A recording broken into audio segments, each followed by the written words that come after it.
Hey, this is Anney. And Samantha. And welcome to Stuff Mom Never Told You, a production of iHeartRadio.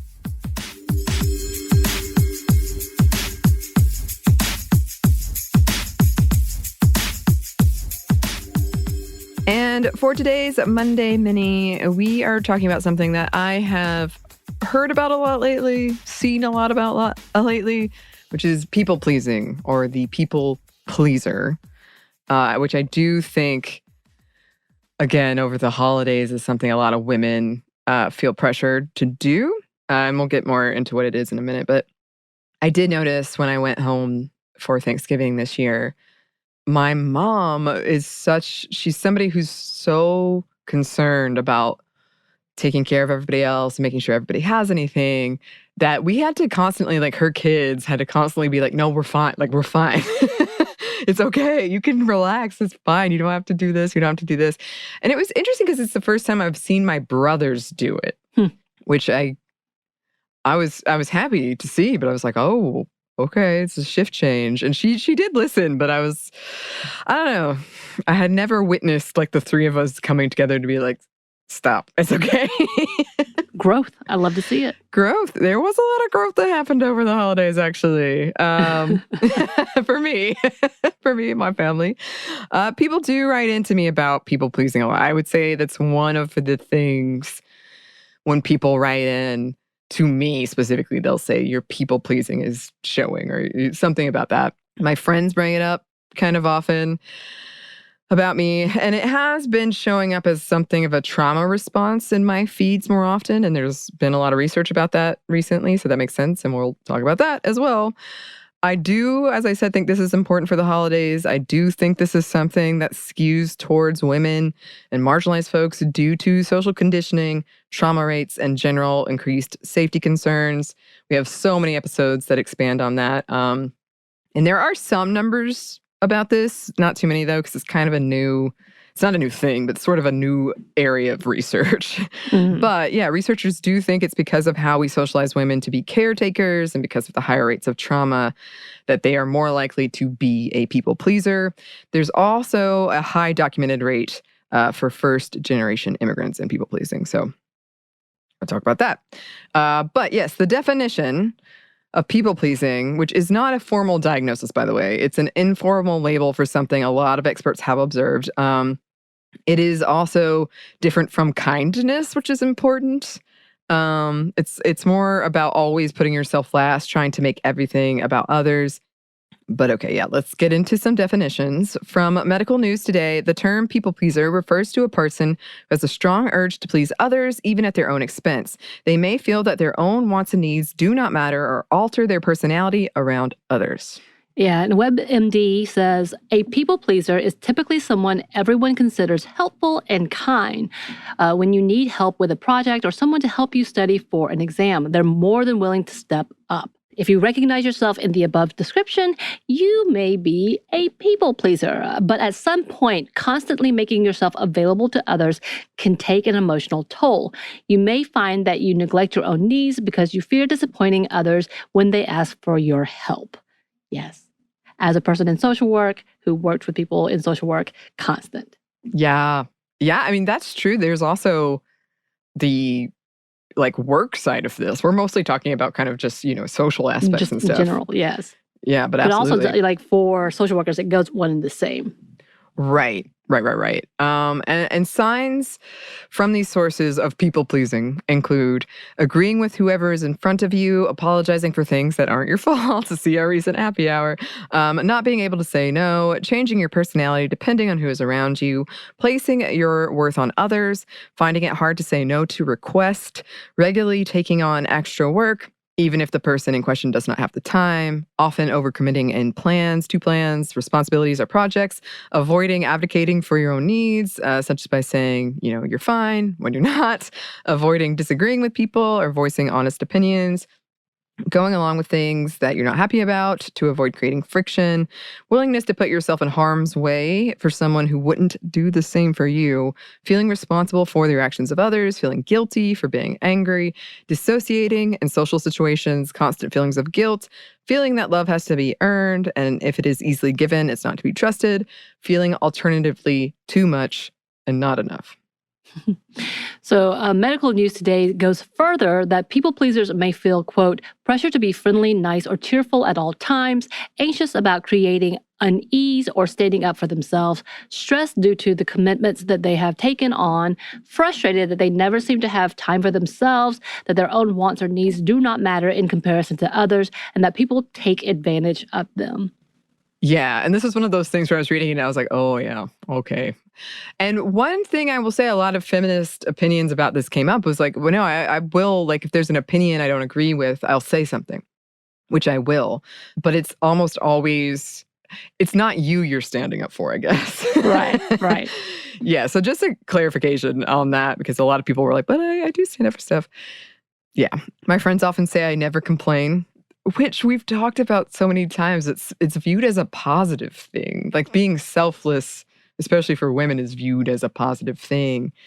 And that's one of the reasons I want to very much make it clear. This is different from being kind, because I love kindness. I'm all about that.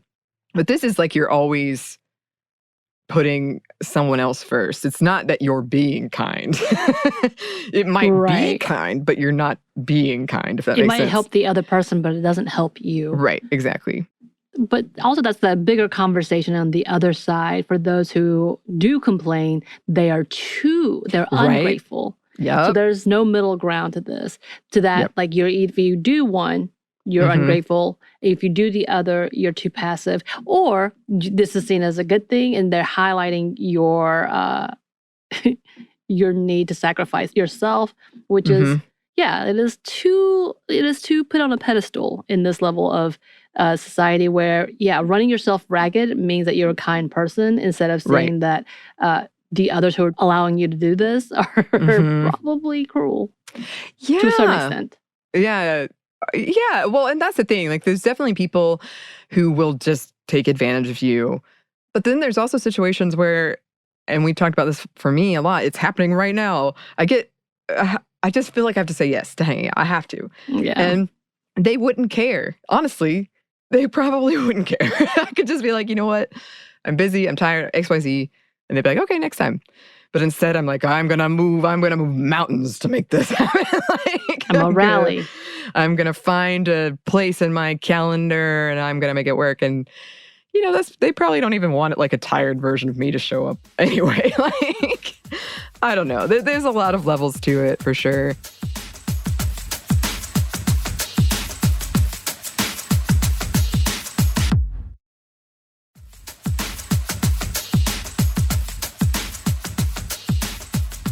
Most of these mannerisms of people-pleasing do manifest in childhood. And there are a lot of reasons why it can be bad. You might lose sight of who you are, your wants, your needs. No time for self-care, resentment, inability to enjoy things for yourself, stress, exhaustion, and relationship issues, more trauma. I've seen it play out with a lot of my friends. I've seen it play out with myself. It's like burnout. It's like a form of burnout. And my mom and I were talking about it, and we have a same experience when people ask us like, hey, can you do this for me? Will you do this for me? It's yes. Like, you panic. You say yes. And she said, she talked to her therapist about it, and her therapist was like, it's kind of like you're having your fight or flight or fright reaction, and yours is yes. And so I totally get that. We're going to talk about that a little bit more. I like the freeze where I just ignore things. That's actually, we're going to talk about that in a second, but it actually can be helpful if you're a people pleaser. Not that I want you to have an emotional reaction, but yes. So why does people pleasing happen? There are a couple of main reasons: low self-esteem, anxiety or wanting to fit in, conflict avoidance, possibly due to trauma, culture and socialization, inequity like benevolent sexism, personality disorders. And trauma. And studies have found that people with a history of trauma have a higher likelihood of being people pleasers, of course, because they want to be accepted. And this is new and emerging from research that suggests not only is there fight, flight, or freeze, but also something called fawning or extreme people pleasing in order to get the people they fear to admire them, basically mirroring imagined expectations and desires of others in order to feel secure. Yeah, and it was first coined in the 2013 Pete Walker book, Complex PTSD, From Surviving to Thriving. It involves like bleeding emotions out of nowhere to people you don't know very well, which is kind of how I met you, Samantha. It's kind of how we became close, which is why people we've just met can suddenly become as intimate as a best friend in a single conversation, was a quote from the article. I was like, yeah. Yes. It takes two, though, because like I am also nosy, and that trauma response for me is to pull things out / trauma responses, my social work response as well. So yeah. And here we are. And here we are. People pleasing is a part of misogyny and rape culture, because we see that in our kind of heteronormative scripts and how women are treated in that. It also can contribute to unhealthy body image. There have been some links of people pleasing to disordered eating. Basically, you're trying to please people with your body based on very unhealthy and unrealistic standards. There's also been a link to abuse for those who have this fawn response that has been shown. And a lot of articles went out of their way to clarify this isn't intended to be manipulative. Like people pleasing is not meant to be manipulative. It is more of a instinctive or reflexive presentation of trauma. Not always trauma, but like usually some kind of like safety or socialized thing or trauma. It's about giving up all personal power in the name of safety. So it's not, a lot of times people are like, this isn't a thing. You're just manipulating people. That's not what's going on. Right. And yeah, with all of that, if you're looking to curb this, here are some things. Yes. One of the big ones is mindfulness.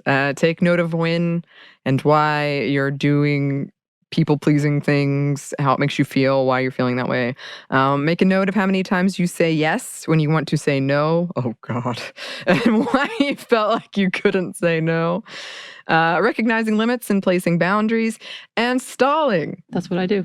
Yeah. Give yourself time to make a decision. If you're like, my mom, and you're like, yes. Stall. And they have a lot of like, here's a phrase you can use. which sounds so silly. But I've actually done that. I have like a notepad and I'll like write down like, this is why.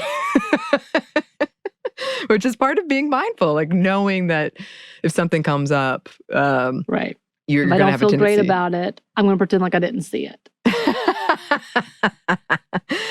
but I mean, that ultimately the answer could still be yes. But giving yourself that time to make decision, like, just do it. Because a lot of the times when I think I don't want to do it then, I might want to do it later. Or when I think I want to do it then, I might not want to do it later. So I feel like you need to figure that out. Block out time when no new requests can come in. I feel like that's going to be more your strategy, where you're actually like, okay, these times, which you've done, you're like, I'm not doing anything. Yeah.